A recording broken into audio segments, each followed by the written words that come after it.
Sa inyo lahat. Merry Christmas!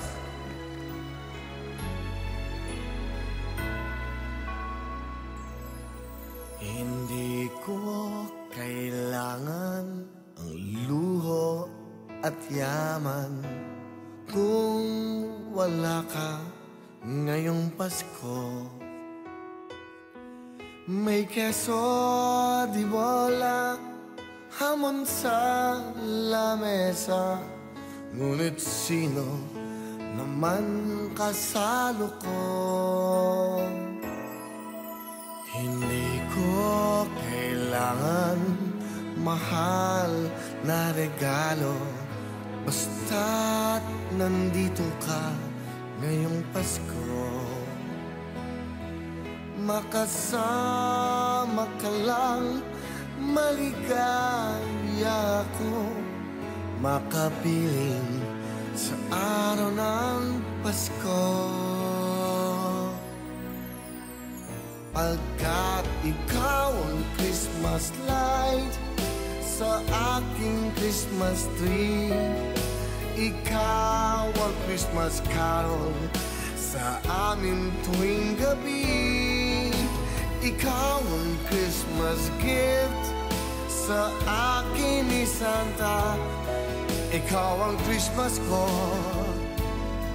ikaw ang Christmas ko,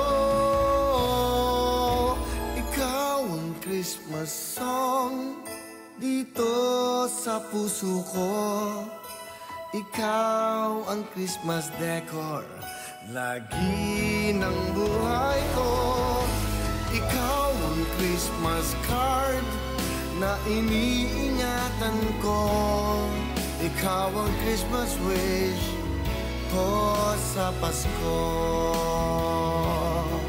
ikaw ang Christmas wish ko sa Pasko, ikaw ang Christmas wish ko sa Pasko.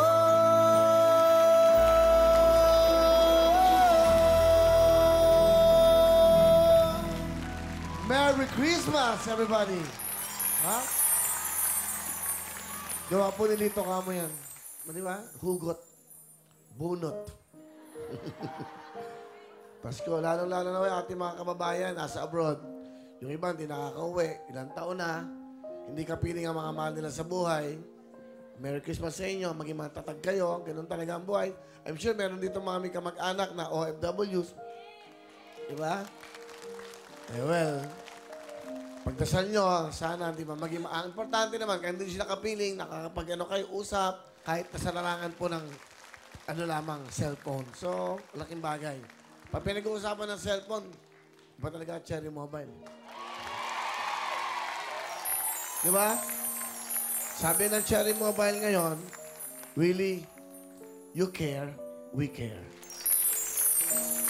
Nakwento ko lang, ang Wawawin nang nagsimula, ang concept nito, dapat laging araw-araw ay Pasko.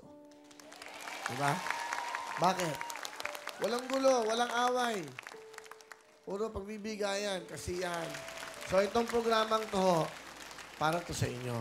Sa mga nanay, mga lola, may karamdaman, nasa ospital, nasa abroad, nasa Amerika, nasa lahat, nasa sulok ng mundo.